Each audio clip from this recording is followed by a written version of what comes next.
So hello my dear students, इस video में हम देखेंगे क्लास 10th मैथमेटिक्स का चैप्टर नंबर 1 की एक्सरसाइज 1.4 का फर्स्ट क्वेश्चन। तो क्वेश्चन में आप देख सकते हैं लिखा है, without actually performing the long division method state whether the following rational numbers will have terminating decimal expansion और non terminating repeating decimal expansion.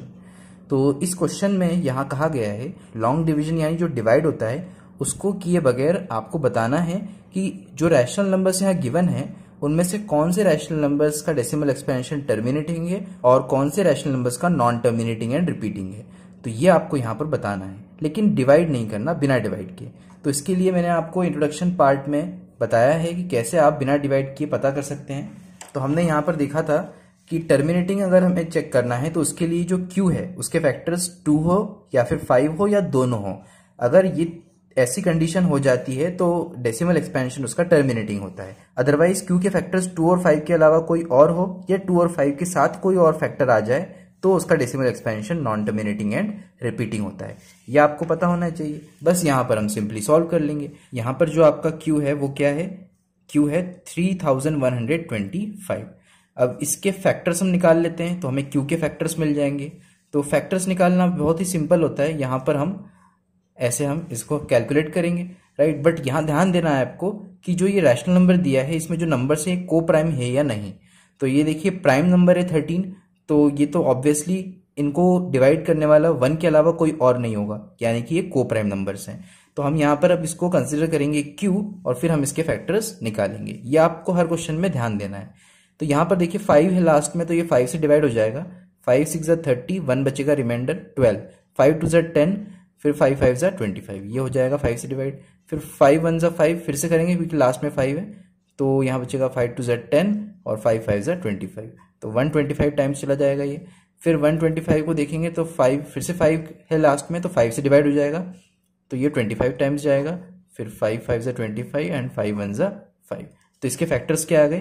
5 times 5 आ गए, मतलब 5 इंटू 5, जैसे 5 टाइम्स आ जाएगा। और इसको हम क्या लिख सकते हैं? 5 की पावर 5। तो हम जानते हैं Q के फैक्टर्स अगर 5 होता है अकेला, मतलब 5 है यहाँ पर और कोई भी नहीं है, तो इसका मतलब जो डेसिमल एक्सपेंशन होगा इसका कैसा होगा? टर्मिनेटिंग। सो इसका डेसिमल एक्सपेंशन टर्मिनेटिंग हो गया। तो स्टूडेंट्स यहाँ पर है सेकंड क्वेश्चन 17/8। तो यहाँ पर Q आपका 8 है, इसके फैक्टर्स हम निकाल लेते हैं। तो इसके फैक्टर्स बहुत ही इजीली निकाल सकते हैं हम। देखिए 2 4 8 एंड 2 2 4 एंड 2 1 2। तो क्या आ गए इसके फैक्टर्स? 2 इंटू 2 इंटू 2, यानी कि इसको हम लिख सकते हैं ऐसे 2 की पावर 3। 2 के अलावा कोई और फैक्टर नहीं है Q का। तो डेफिनेशन के अकॉर्डिंग हमने क्या देखा था? अगर 2 आए या 5 आए तो डेसिमल एक्सपेंशन टर्मिनेटिंग होता है। तो यहाँ पर डेसिमल एक्सपेंशन इसका टर्मिनेटिंग लिख देंगे यहाँ पे। तो स्टूडेंट्स ये हो गया टर्मिनेटिंग डेसिमल एक्सपेंशन इसका। नेक्स्ट क्वेश्चन है 64/455। तो यहाँ पर ये दोनों नंबर्स किसी भी नंबर से डिवाइड नहीं होंगे, क्योंकि देखिए लास्ट में यहाँ 4 है और यहाँ 5 है, तो ये 5 से तो जाएगा नहीं, ये चला जाएगा 5 से। तो इसका मतलब ये दोनों को प्राइम नंबर्स हैं। तो हम यहाँ पर Q को कंसिडर कर लेंगे 455। अब हम इसके फैक्टर्स निकाल लेते हैं, जैसे हम ऑलरेडी निकाल चुके हैं इस क्वेश्चन में। तो यहाँ पर लास्ट में 5 है, तो हम 5 से इसको कैंसिल कर सकते हैं, 5 से डिवाइड कर देंगे। 5 9 45, 5 1 5। अब ये किसके टेबल में आएगा? तो आपको पता होना चाहिए 13 के टेबल में आएगा ये। 13 7 91 होता है और 7 1 7 हो जाए, ठीक है। तो यहाँ पर हम लिख देंगे 5 इंटू 7 इंटू 13।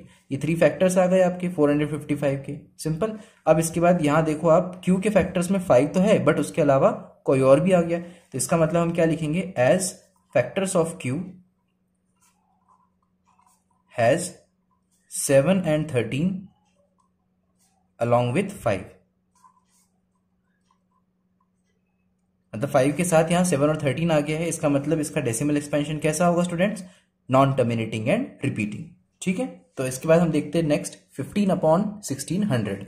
तो यहाँ पर आप देख सकते हैं कि ये तो कैंसिल हो रहा है क्योंकि यहाँ 5 है, यहाँ 0 है, तो ये दोनों जो है को प्राइम नंबर्स नहीं है। तो आप यहाँ पर क्या करोगे? इसको कैंसिल कर देते हैं हम यहाँ पे। तो 5 से चला जाएगा, 5 3 15 एंड ये हो जाएगा 5 3 15, ये भी चला जाएगा। 5 2 10 एंड 0। अब ये डिवाइड नहीं होगा क्योंकि 3 प्राइम नंबर है, तो ये दोनों कैसे नंबर्स होंगे? को प्राइम। तो यहाँ हमारा Q अब क्या हो जाएगा? 320। और इसके फैक्टर्स हम निकाल लेते हैं यहाँ पे। 320 के फैक्टर्स, लास्ट में 0 है तो ये 2 से जाएगा। अब ये आपको अगर नहीं आ रहा है समझ में कि 0 है तो 2 से जाएगा, 5 से जाएगा, ये मैं कैसे पता कर पा रहा हूँ, तो इसके लिए आपको डिविजिबिलिटी के रूल्स पता होने चाहिए। अगर आपको डिविजिबिलिटी रूल्स नहीं पता है तो कोई प्रॉब्लम नहीं है, क्योंकि मेरे पास आपके लिए एक डिविजिबिलिटी रूल्स की प्लेलिस्ट है जो मैंने यहाँ पर इस चैनल पे अपलोड करी है, तो उसकी लिंक मैं आपको डिस्क्रिप्शन बॉक्स में दे दूंगा। वहां से जाके आप पता कर सकते हैं कि क्या सारे डिविजिबिलिटी रूल्स हैं 2 से लेकर 19 तक के। तो अगर आपको वो पता होंगे तो यहाँ पर आपको प्रॉब्लम नहीं जाएगी, हमेशा ही कोई प्रॉब्लम नहीं जाएगी। डिवाइड अगर आपको किसी से चेक करना है कि कौन सा नंबर किससे डिवाइड होगा, तो उसके लिए आपको वो ट्रिक्स बहुत ज़्यादा हेल्पफुल होंगी। तो चलिए यहाँ देखते हैं, 0 है, यहाँ 2 से जाएगा ये, 2 1 2, 2 6 12, 0। फिर ये 2 से जाएगा, 2 8 16, 0। 2 40 टाइम्स हो जाएगा 80, और 20 टाइम्स 40, और 2 से फिर जाएगा 2 10 20, और 2 5 10, एंड 5 1 5। इसका मतलब क्या हो गया, यहाँ पे हम लिख सकते हैं, ये कितने टाइम्स दिख रहा है आपको, 1 2 3 4 5 6, तो 2 की पावर 6 टाइम्स, और ये 5 की पावर 1 टाइम। मतलब यहाँ पर 2 और 5 ही क्यू के फैक्टर्स हैं, इनके अलावा कोई और नहीं है। देयरफॉर क्या हो जाएगा, इसका डेसिमल एक्सपेंशन टर्मिनेटिंग हो जाएगा। ठीक है, चलिए अब क्वेश्चन 5th करते हैं। तो स्टूडेंट्स क्वेश्चन 5th है 29/343।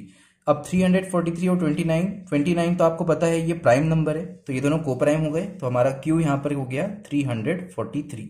अब इसके फैक्टर्स हम कैलकुलेट कर लेते हैं। तो 343 के फैक्टर्स में हम क्या देखेंगे कि यहाँ पर ये जो नंबर है ये 7 से डिवाइड होगा। अब आपको कैसे पता 7 से डिवाइड होगा, कैसे, देखिए इसके लिए डिविजिबिलिटी रूल्स पता होनी चाहिए। हम 343 को चेक कर सकते हैं कि ये 7 से डिवाइड है कि नहीं। आप सबसे पहले 2 को चेक करेंगे, 2 से है कि नहीं, फिर 3 से है कि नहीं, ऐसे करते करते आपको पता चलेगा कि ये 7 से है। तो आप क्या करेंगे, 7 से चेक करने के लिए कैसे करेंगे, तो सिंपल आप 2 से मल्टीप्लाई कर दीजिए यूनिट प्लेस को, 2 3 6, 6 जो आ गया आपको रिमेनिंग नंबर से माइनस करना है, तो कितना आएगा 28। अगर ये जो माइनस करने पे आंसर आ रहा है ये 7 से डिवाइड हो रहा है, तो ये भी डिवाइड हो जाएगा। देखो 28 7 के टेबल में आता है, तो ये भी 7 से डिवाइड हो जाएगा। तो ऐसे हम डिविजिबिलिटी से चेक करते हैं। तो यहाँ पर इसको हम डिवाइड कर देंगे, 7 4 28, बचेगा यहाँ पे 6, और 7 9 63, फिर 7 टाइम्स 7 49, एंड 7 1 टाइम्स 7। तो इसके फैक्टर्स आ गए 7 क्रॉस 7 क्रॉस 7। इसका मतलब यहाँ पर क्या हो जाएगा, 2 और 5 के अलावा फैक्टर आ रहा है, therefore non terminating and repeating लिख देंगे। ठीक है स्टूडेंट्स, तो यहाँ पर लिख दिया हमने नॉन टर्मिनेटिंग एंड रिपीटिंग। अब इस क्वेश्चन को करते हैं, क्वेश्चन नंबर 6। 23/2 की पावर 3 इंटू 5 की पावर 2, मतलब 2 को 3 टाइम्स मल्टीप्लाई किया है, 5 को 2 टाइम्स मल्टीप्लाई किया है, तब जाके ये क्यू है। तो ये क्यू तो ऑलरेडी यहाँ पर फैक्टर्स के फॉर्म में ही है ना, तो इसको हम फिर से फैक्टर्स क्यों निकालेंगे, ऑलरेडी फैक्टर है, कोई सिंगल नंबर तो है नहीं, तो ऑलरेडी यहाँ फैक्टर है। तो आप क्या लिखोगे, डायरेक्ट 2 की पावर 3 एंड 5 की पावर 2 ये क्यू के फैक्टर्स हैं। और यहाँ पर आपको 2 और 5 ही दिख रहा है, कोई और नंबर तो है नहीं, देयरफॉर इसका डेसिमल एक्सपेंशन क्या होगा, टर्मिनेटिंग हो जाएगा। ठीक है, आई होप ये आपको क्लियर हो रहा होगा। अब हम क्वेश्चन नंबर 7 करते हैं इसका। तो सेम क्वेश्चन है स्टूडेंट्स, ये भी 7th वाले में भी यही करना है आपको। यहाँ पर आप देख सकते हैं, यहाँ पर क्यू आपका क्या है, 2 की पावर 2 इंटू 5 की पावर 2 इंटू 7 की पावर 5। तो यहाँ हमें कुछ भी कैलकुलेट करने की जरूरत नहीं है, हम लिख सकते हैं as factors of q has 7 की पावर 5 along with 2 की पावर 2 and 5 की पावर 2, मतलब 2 और 5 के साथ 7 आ रहा है यहाँ पे, देयरफॉर हम क्या कह सकते हैं, जो इसका डेसिमल एक्सपेंशन होगा वो नॉन टर्मिनेटिंग एंड रिपीटिंग होगा। नेक्स्ट क्वेश्चन देखते हैं 6/15। तो यहाँ पर आप देख सकते हैं ये दोनों नंबर्स को प्राइम नहीं है, और यहाँ पर आपको इसको डिवाइड करना पड़ेगा। तो ये 3 के टेबल में आता है, 3 2 6 एंड 3 5 15। तो अब ये हो गया कंप्लीट। अब हम बोल सकते हैं कि Q जो है हमारा 5 है, और यही तो फैक्टर है हमारा 5। ठीक है, तो 5 अगर फैक्टर आ गया है इसमें, तो ये देयरफॉर हम क्या लिख देंगे कि it has terminating decimal expansion, क्योंकि 2 या 5 आता है तो टर्मिनेटिंग हो जाता है। तो स्टूडेंट्स यहाँ क्वेश्चन नंबर 9 क्या है, 35/50। 35 और 50 आप देख सकते हैं यहाँ पर ये को प्राइम नंबर्स नहीं है, तो ये 5 के टेबल में आ रहे हैं, तो आप 5 से दोनों को डिवाइड कर देंगे पहले।